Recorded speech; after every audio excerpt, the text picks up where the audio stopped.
There's so many other things that aspects of food that really help us decide what we're eating, and these are especially important.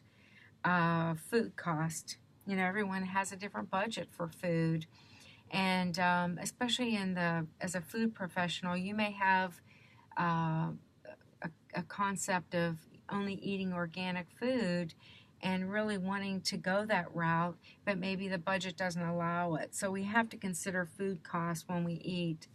Obviously, how convenient is it? You may not have time or inclination to prepare foods from scratch, so you might have to choose ready-to-eat foods, frozen dinners, pre-cut fruits, but then you have to offset the convenient factor with the expense that their raw counterparts might be. So not every budget can afford them. So it's really important to consider all that and how available foods are. We're so lucky in the area that we live that we have access to really good quality food and whole food. But there's a lot of areas that have food deserts that aren't as lucky and can't get or have access to, fresh produce. A lot of times people choose food just based on how familiar it is. What your customs and what you grew up eating as a family. I grew up in the Northeast, and my diet was so different than when I came to the South, probably 40 years ago. We never ate beans. I had beans once a year in my chili. In the South, we just eat a lot of beans, and it's a wonderful source of protein and fiber and antioxidants. So, familiarity is really, really an interesting aspect of why we choose food. And then, of course, nutrition. Nutrition should be the number one reason that we choose food. And hopefully you think about all these different issues and aspects when you are choosing food. Demographics obviously affect our food choices. When it comes to demographics such as age and gender, like for instance, older adults may have more concerns with their dental health, maybe swallowing issues, digestive issues. So those are things that we have to consider as a culinary or culinary professional, because you may be dealing with clients that have these different concerns, and it's important to just have a certain level of understanding. When it comes to culture and religion, culture strongly influences the eating habits of its members. Each culture has norms about which foods are edible, which foods have high or low status, how often foods are consumed, what foods are eaten together, when foods are eaten, and what foods are served at special occasions and also celebrations. So it's extremely important to consider cultural concerns when planning meals. An American practice may be considered illogical in other countries. Think about, a typical iced tea. You boil water to make the tea, and then you add the ice to make it cold again. You put sugar in it to sweeten tea, and then you add lemon to make it tart. There's a lot of different things that play into, cultural reasons. For many people, religion affects their day-to-day food choices. Like, for instance, many Jewish people abide by the Jewish dietary law called kashrut. They don't eat pork, nor do they eat meat and dairy products together. Muslims won't eat pork and prohibits alcoholic beverages. So it's really extremely important to understand that and be, have a certain level of understanding when you're dealing with various cultural groups. There's a wonderful table on page 14 in your book that outlines food practices of world religions, and I would highly recommend getting familiar with that if you're not aware. Other things that influence what you eat, obviously health concerns. Health concerns such as, people who are on a weight loss diet, or maybe a diabetic diet, or maybe even someone who has high blood pressure. Food choices also influenced by social situations, such as peer pressure. You know, maybe eating fast food because that's what your friends are doing, or maybe becoming vegetarian because of an influence of a significant other. Think about emotions. Emotions are so strong and closely tied to food selections, and obviously sometimes getting people into trouble. I like to think of it as comfort food when a person's been upset or maybe even stressful eating. Some people turn to food that they might not normally eat, like salty snacks or pastries, sweets, you know, high starchy carbs like mac and cheese. These types of carbs can have a calming effect, but can easily lead to weight gain if not controlled. So, you know, just understanding that emotions play a big part in influencing choices. Marketing and media. You know, the food industry has a huge influence on us. The media, whether it's TV or newspapers, magazines, radio, the internet, all portray food in a sexy way. Think about paid advertisements, um, the foods eaten in a movie, or even a simple tweet about a location of your favorite food truck can stir an emotion to influence why and how you choose certain foods, or maybe even have a longing for them. Creative description of a menu item, you know, can help a customer make a food selection. So think about that when you're, you know, planning meals and writing menus. And even the location of an item on a menu can influence, you know, the selection that a guest makes. Lastly, but not less important, is more and more people are concerned about environmental impact of our food, and should be. Consumers are now demanding sustainable food choices and environmentally friendly restaurants. You know, they care more now about locally sourced food and using organic produce and even having their own home gardens or community gardens. So many factors affect why we eat the foods we do, and it's important to really understand that, because we know what we know, and if we haven't been exposed to different cultures or different areas of the country and have lived in different places, sometimes we just don't have that appreciation. So it's important to review that. Now we're going to lay the groundwork on the basics, and each week we're going to dive in deeper about all the different nutrients. Okay, calorie, kilocalorie, nutrients. When I say the word kilocalorie, do you think positive or negative? Many people think of calories as the fattening part of food. And in reality, it is actually a unit of measure to express the amount of energy found in different foods.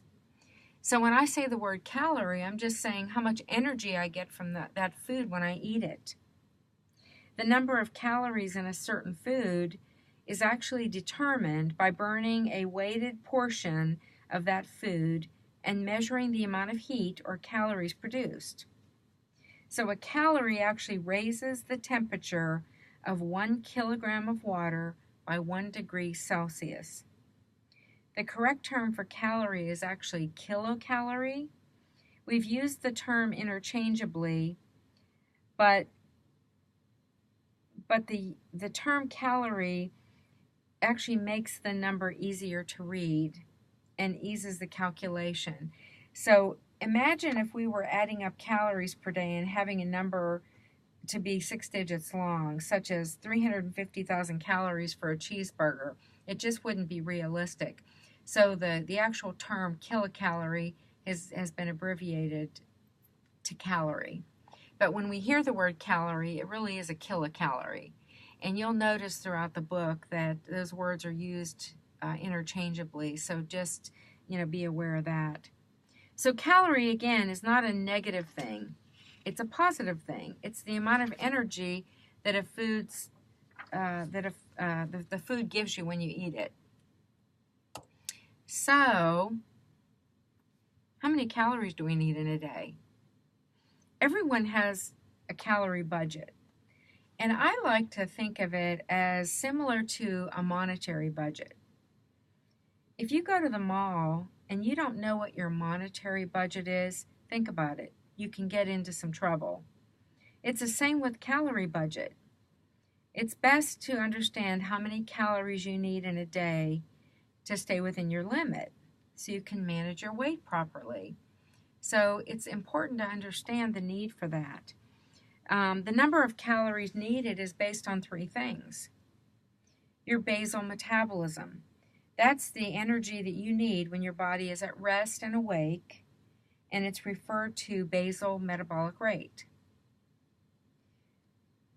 Your calorie needs are also based on your level of activity. So if you're more active, if you're a competitive athlete, you're going to need more calories because you burn more calories. And then thirdly, the energy needed to break food down into smaller components that go into your bloodstream and later into your cells to produce energy, this is a process called thermic effect of food. And that accounts for 5 to 10% of your total energy needs. So those three things are very important to consider. Number 3, that's the reason for that, or the way to think about number 3, the energy used to digest and absorb food. Think about why it's important to eat food, especially 3 meals a day, and not skip it. If you're skipping meals, you're missing out on your body's opportunity to burn calories more efficiently. So there's a lot of things that go into how many calories you need, and we're going to go into that more detailed in the next couple of chapters. But when we're referring to our basal metabolic rate, or the number of calories that we burn, it's influenced by a lot of different factors, and they also work in combination. So body size. The larger adult bodies obviously have more metabolizing tissue and a higher BMR. Age. Think about age. Our metabolism slows with age, and that's primarily due to a loss in muscle tissue and also hormonal and neurological changes. So for instance, as we age, we lose muscle in a process called sarcopenia. Sarcopenia means that we go through an aging process and actually lose muscle. It causes our BMR to decline, our basal metabolic rate declines about 2% every decade after age 30. Gender. Generally, men have faster metabolisms than women because they tend to have more muscle tissue. So the more muscle you have, the more active tissue, the more efficient you are at burning calories. So that means that if you have a lot of body fat, your body is not as efficient at burning calories, so your metabolism or metabolic rate would be lower. If you have an infection or an illness, your basal metabolic rate increases because the body has to work harder to build new tissue and to create an immune response. So it's really important to think about all these different reasons that affect your BMR. People who do crash dieting or starvation or fasting, anyone who eats too few calories encourages the body to slow down the metabolism to conserve energy. So your body feels it's going into starvation mode, so it lowers its need for food. The BMR can drop up to 15%. And then when you do that, when you're in a starving or fasting or crash dieting mode, lean muscle tissue is lost, which, like I say, further reduces the basal metabolic rate. There's 2 on here. One, smoking and caffeine. They both increase your basal metabolic rate. In the case of smoking, we wouldn't recommend this as an example of a person that should be. In the case of smoking, it does increase your metabolic rate, but it's obviously not recommended. But when this happens, it's a good example of why people tend to gain weight when they stop smoking.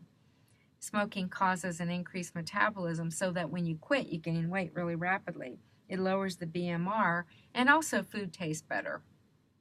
So even though it affects your basal metabolic rate in a positive way, it wouldn't be a positive health it wouldn't be an attribute to your health.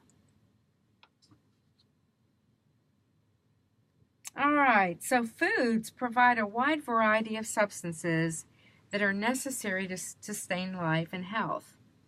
There's 6 different classes of essential nutrients, meaning you have to get them from food. So when we talk about nutrition, we're referring to 6 classes of nutrients: carbohydrate, proteins, fats, vitamins, minerals, and water. Carbohydrates provide the body with 4 calories a gram, fats 9 calories a gram, and protein 4 calories a gram. Calories are the unit used to measure the energy in food. Okay, so when we talk about the different nutrients, the ones that provide energy are the foods that Calories are the unit used to measure the energy in food. The energy yielding nutrients, or the nutrients that provide energy, are carbohydrates, fats, and proteins, and they're measured in grams. So when you're looking at actual food, it's usually a mixture of protein, carb, and fat, and also water. There's only a few foods that contain just one nutrient. Like, for instance, if I eat oil, or I use oil in cooking, that would be considered a fat. But if I drank a glass of milk, for instance, whole milk, it would have some protein, fat, and carbohydrate. So most food is actually a mixture of all the different nutrients. Unlike carb, protein, and fat, vitamins, minerals, and water do not provide energy or calories. And that's really, really important to remember. It always makes a dietitian giggle when people say, well, I have to take my vitamins to have energy. Well, vitamins and minerals don't have energy. They allow your body to produce energy. So vitamins and minerals are sort of the keys that unlock your body to use protein, carb, and fat for energy. Alcohol is listed on here. Alcohol is not really considered a nutrient because it doesn't promote growth or maintenance of the body, but it does have calories. And unlike protein and carb and fat, it has 7 calories a gram. But it's important to remember that it's not really considered a nutrient because it doesn't promote growth, but it does have calories. And when you think about alcohol, it's made from carbohydrate, but it's metabolized similar to fat. That's why it's more calories per gram. So to give you an example, a teaspoon of oil, which would be a fat, contains about 5 grams, and it contains approximately 5 grams of fat and 45 calories. So how do I get that? 5 grams of fat times 9 calories a gram is 45 calories. A cup of milk, low-fat milk, weighs about 245 grams and contains approximately 8 grams of protein, 2.5 grams of fat, and 12 grams of carbohydrate. The balance of the weight in the milk comes from water, which is about 220 grams.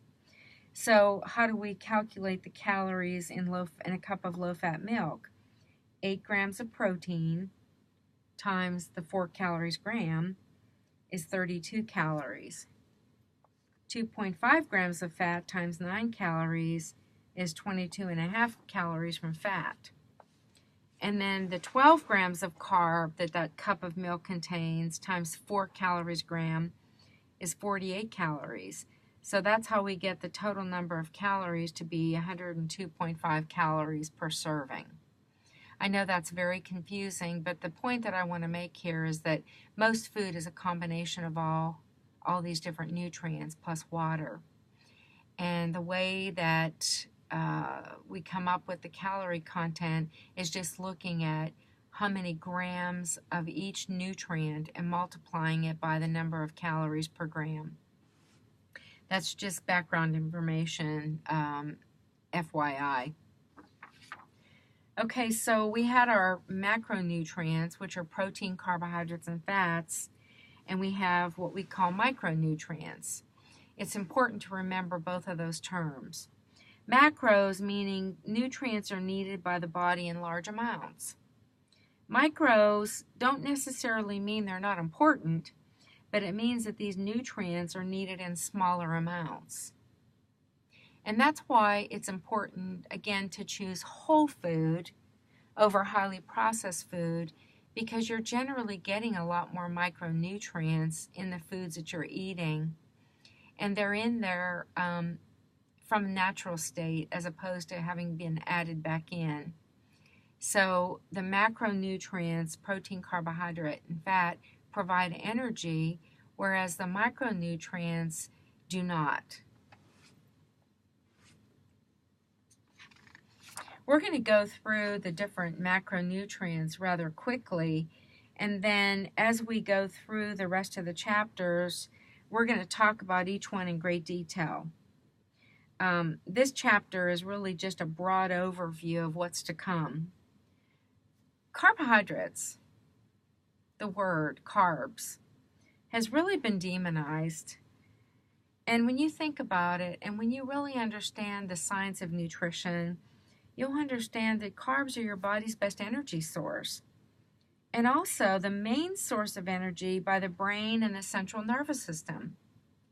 So when people choose low carbohydrate diets, and especially for an extended period of time, they're certainly not doing their body a favor.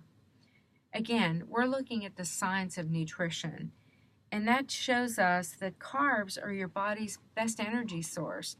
In fact, the majority of the food on our plate when we're meal planning should come from carbohydrates. And those are a class of nutrients that includes sugars, starches, and fiber. And sugars and starches functions as the body's primary source of energy. Fruits, vegetables, whole grains, all those are in this group, and all are very important and provide essential nutrients, antioxidants, and phytochemicals that you're not getting from things like meat and chicken and fish and fats and oils. So the group of foods that are contained in the carbohydrate group are really essential for a healthy life. Our next category is our fats and oils. We kind of use these terms interchangeably. Fat generally refers to like a solid type product, and oil meaning a liquid. But basically they're the same in terms of energy. They provide a very concentrated energy source. And, you know, it's a rich source of energy to our cells, but because it's so concentrated in calories, remember the slide, the couple slides back, fats are 9 calories a gram, as opposed to protein and carbohydrates, which are only 4 calories a gram.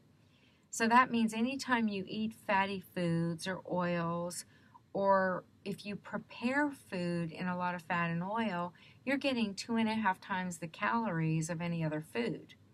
So examples of that would be your butter, margarine, mayonnaise, salad dressings, and any forms of those. So these foods are primarily fat foods. So when I look at the nutrient breakdown, like with butter and margarine, there's no protein. Even though butter is a dairy product, there's no protein. There's no carbohydrate. There's only fat. Other foods may have fat in them. Like, for instance, if you eat a piece of whole grain bread, there's going to be very little fat.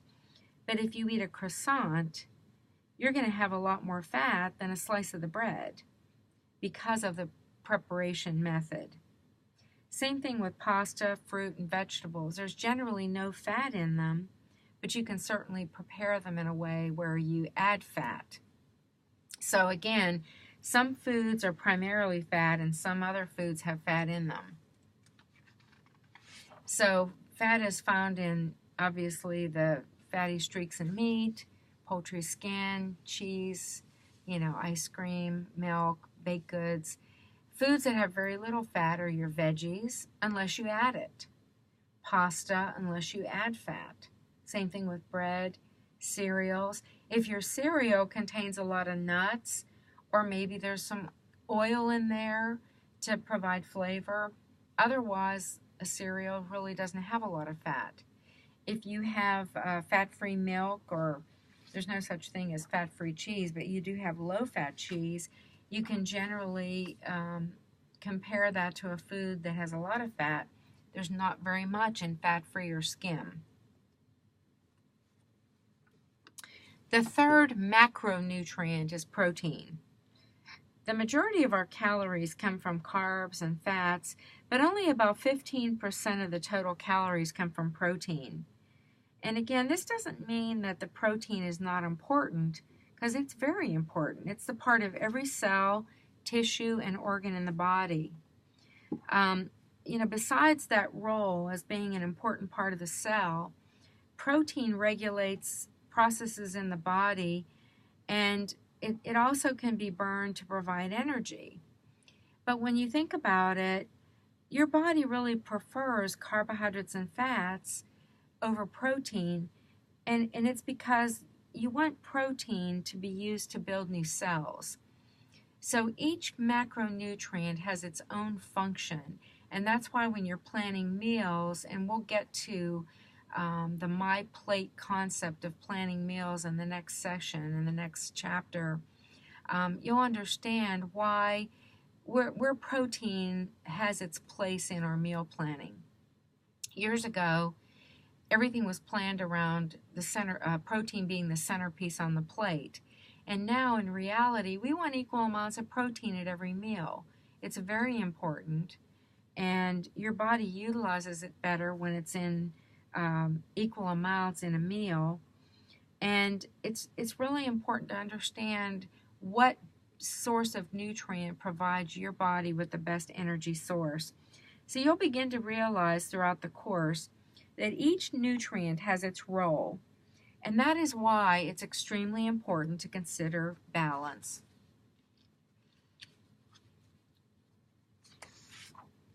Vitamins, minerals, and water are considered our micronutrients. There's at least 13 different vitamins in food, and they're found in a wide variety of food, and they do not provide calories or energy. So when you take a vitamin pill, you're not getting any calories from it. It's not providing you with energy. But when you eat food that is full of vitamins and minerals and antioxidants, you're getting a whole lot of nutrients, and those vitamins and minerals enable your body to use protein, carbohydrate, and fat for energy. They're essential in very small quantities to maintain the body. They're also important for growth and reproduction. Minerals are also required in the body in very small amounts, and again, like vitamins, they do not provide energy. They all play an important role that's really exclusive to that nutrient, and we'll go over that in greater detail in future chapters. Water is an inorganic nutrient that makes up over half of our body. A person can go months or even years with energy or nutrient deficiencies, but can only survive a few days without water. Water is extremely vital to all body processes, and again, makes up over half of our body's weight. Water is very important for keeping our core temperature regulated. Think about the amount of water that you drink in the heat of the summer in Texas. It's really important for circulating nutrients throughout our body. It aids in digestion. It helps with elimination. It also, aids in lubrication of our body joints. So it's extremely important to have water, and that's why we say it's a very valued nutrient. Doesn't provide any calories, but certainly is vital to our health and life. This slide, as you can see, shows you that water is, again, the most prevalent nutrient.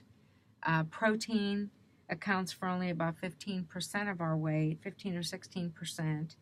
And then fat accounts for 15 to 25. Obviously, if you're overweight, you know, fat can be as much as 30 to 40% body fat. And then, of course, minerals, carbohydrates, and other substances are the remainder of the weight in your body. There's a term that we have to remember, and that is essential nutrient. The word essential means that they're nutrients that cannot be made by the body, or your body can't make them in quantities that are necessary to use, so they have to be obtained from food. So when I think of essential nutrients, they're nutrients such as vitamins and minerals that you have to get from your food. So this is just a little overview, a review of all the nutrients that we talked about. They're classified into 6 groups: carbohydrates, fats, proteins, vitamins and minerals, and water. And you can review that on your own. Have you ever wondered, you know, how are nutrient needs determined? Like when you hear, for instance, that a person needs 60 milligrams per day of vitamin C. How do we know that? Where is that determined? Are they just random numbers pulled out of the air? Well, the Food and Nutrition Board of the Institute of Medicine of the National Academy of Sciences actually determines the nutrient needs based on medical research and also food intake surveys. So we have what we call dietary reference intakes, and they refer to how much of all the different nutrients are needed in a day, and also when you might be taking too much. The dietary reference intakes are useful for healthy people, and they include the recommended dietary allowances and also adequate intakes. These are a little confusing, but I think it's important to have kind of a background so that when you start looking at meal planning, you'll understand why it differs from planning meals for a 2-year-old to a 20-year-old to a 70-year-old. Because based on what's going on with the body, everyone has different dietary needs. So recommended dietary allowances, or RDAs, represent how much of a nutrient you should be getting on a daily basis.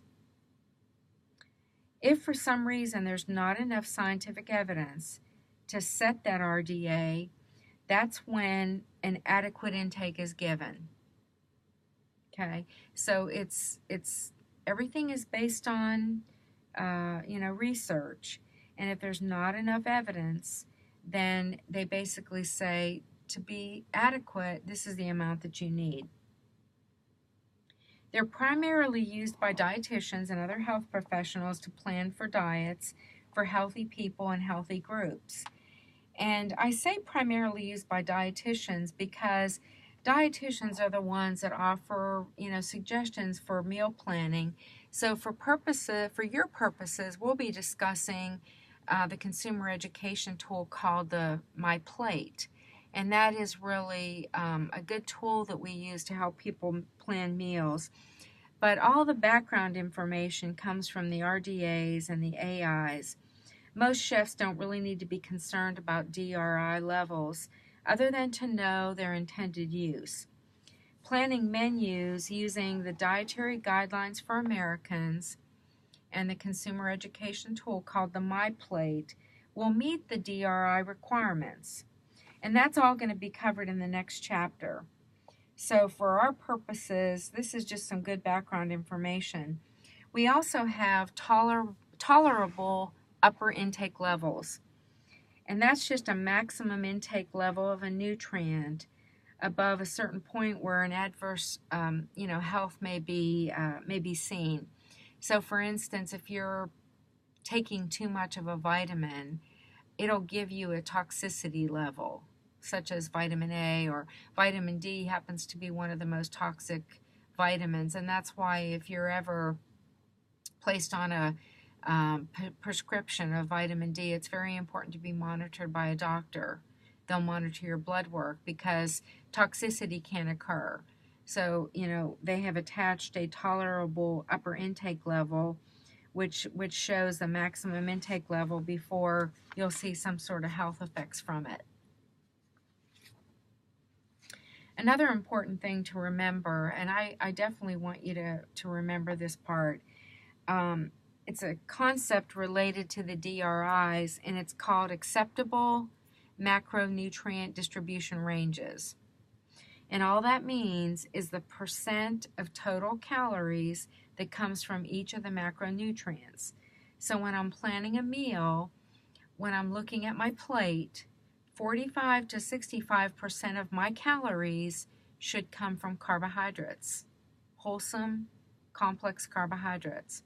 20 to 35% should come from fat, and 10 to 35% from protein. When planning meals, protein, carbohydrate, and fat needs to be in a certain percentage to be considered balanced. Okay, so it's not necessary for a chef or a culinary professional to have to calculate this information, because when you start using the My Plate education tool, that'll provide a template that you can use for healthy meal planning. So you never really have to do the percentages. But I want to give you that background information, and I want you to understand it, because if I compared the standard American diet to what's considered an acceptable distribution range, the average American diet is 40 to 50% fat. So you can see how unbalanced it is. When you have people that are following low-carb diets because they demonize carbohydrates for one reason or another, they're not getting near 45 to 65% of their calories from carbs. If you start eliminating food groups like fruit or vegetables or starches, if you eliminate those, you're missing out on all the nutrients contained in that food group and wholesome fiber that you cannot get from the fat and the protein group. So it's really essential when you're talking about moderation, balance, and variety. This is what we're talking about. These are the specifics. And the more we go along in our chapters, the more this information will make sense. Okay, to become part of the body, food has to be digested and absorbed. And so it's extremely important to understand these terms. It's not something we're going to test on, but I think it's important to have a little background.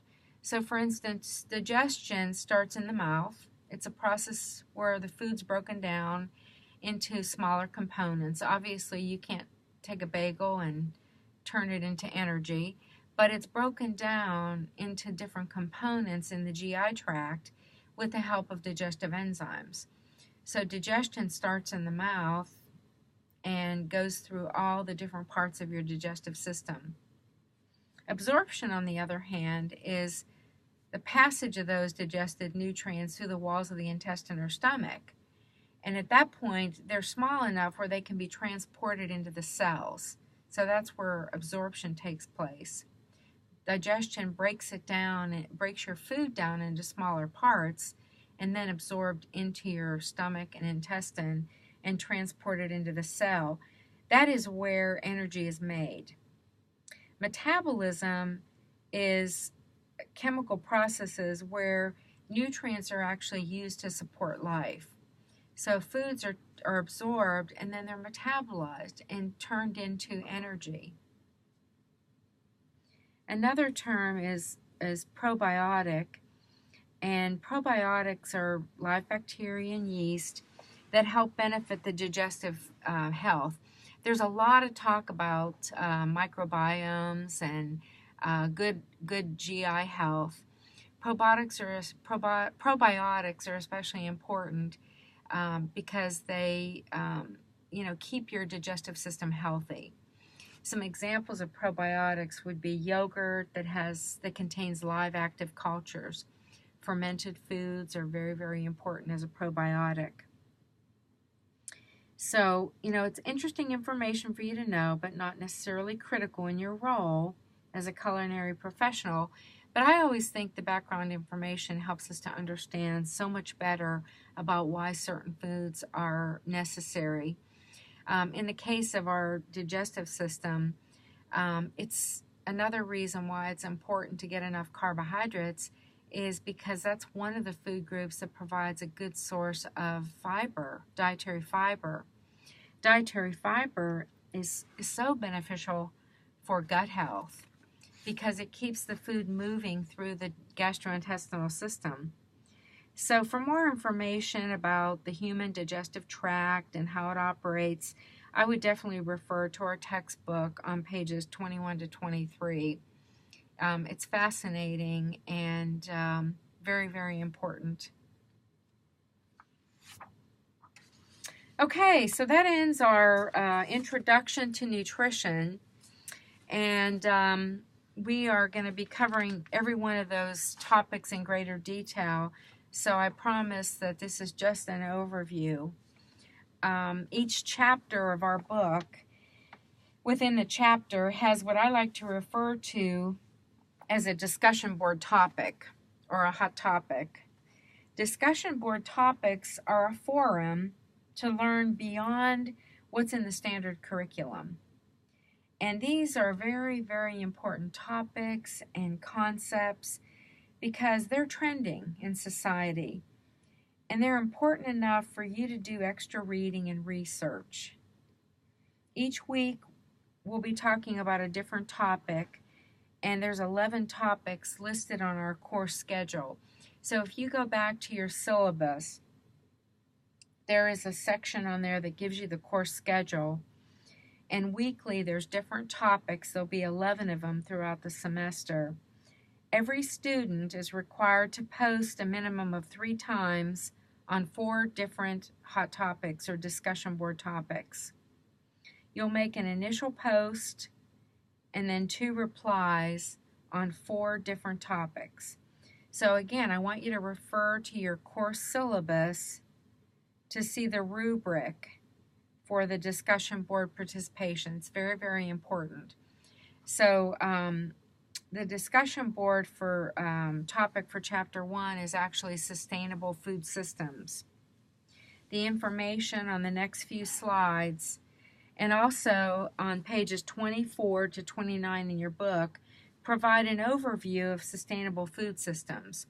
So obviously the book is going to give you a little toe dipping on this particular topic, but I want you to choose to do outside reading on it and really look for peer-reviewed resources and scientific resources, not just something out of a popular magazine. Because I want you to always be seeking the science of these different topics. So our current method of producing food is really not necessarily sustainable.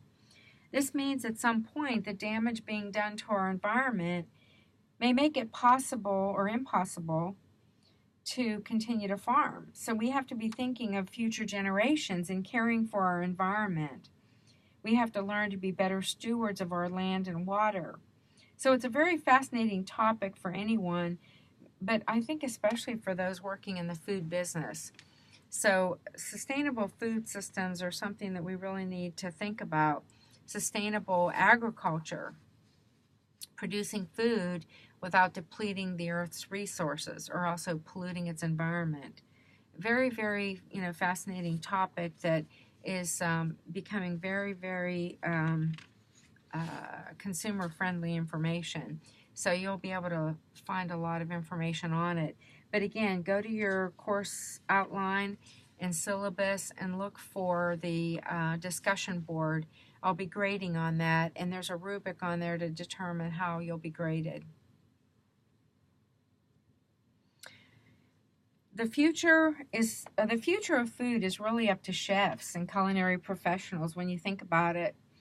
The effects of poor diets and wasteful food systems are becoming impossible to ignore, and it's spurring people to consider how different ways we can produce and harvest food that affect the planet and how the foods we eat affect our body.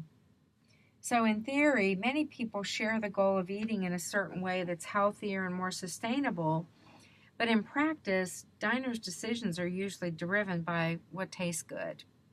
So, these are things that are really important to think about. The importance of making sure healthy and sustainable food choices are also delicious should be a concern of, our Culinary Institute. So it's really important to consider healthy and sustainable food choices. Health professionals and scientists can tell us all the reasons that eating a certain diet is better for our health and environment, but chefs' knowledge of flavor and ability to transform ingredients into memorable meals is the key to making sure consumers make the right choice. There was a recent survey at the Culinary Institute of America, and it found that the majority of students enrolled in schools, culinary schools, are interested in food ethics. By cooking with a focus of nutrition and sustainable sourcing, in addition to flavor, chefs have the power to change the food landscape. Think about the restaurant industry or the climate here in the Dallas area compared to 20 years ago. We're talking about all these different topics and health and flavor. It's really the way of the future. So it's important to consider all these different things when you're, considering your own philosophy and where you plan to work and the kinds of foods that you want to prepare. And again, the most important thing is to consider, taste when dealing with your consumer, because that's really going to be the number one thing. But restaurants are doing a lot in terms of, sourcing local food. Even school food service, the landscape of school food service is changing from farm to table in a lot of areas. So you can certainly do your part by understanding and learning a little bit more about what goes into all those decisions.